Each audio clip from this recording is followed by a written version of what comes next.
Subscribe iliyoko chini ya video hii. Asante.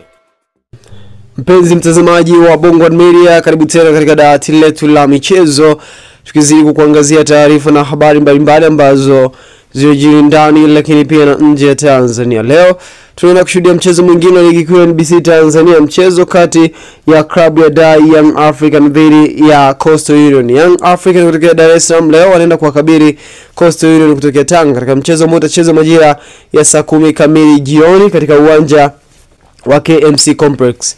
Mara ya mwisho klabu ya Yanga lakini pia na Coastal Union kukutana ilikuwa ni katika kombe la shirikisho la CRDB Cup, yani CRDB Federation Cup katika msimu wa 2024-2025, na klabu ya Yanga walipata ushindi wa mabao 3-0.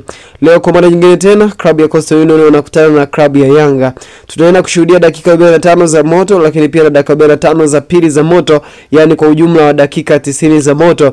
Je, Coastal Union watakubali tena kichapo cha mabao 3-0 dhidi ya Yanga, au Yanga watapata zaidi ya mabao hayo, au Coastal Union wataweza kupata zaidi ya mabao hayo? Katika upande wa comment utaandika kile ambacho unaona kinaweza kupatikana katika zile dakika 90 za mchezo wa siku leo, Coastal Union dhidi ya club ya Dar Young African.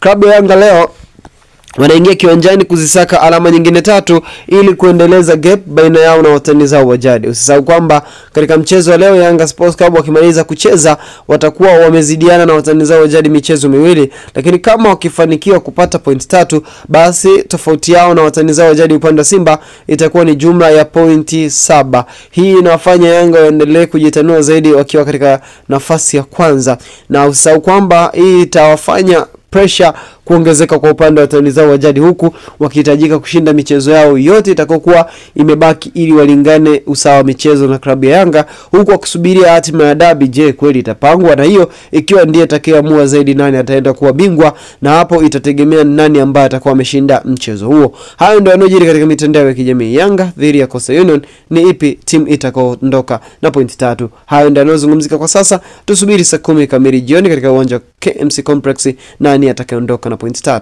Bye bye.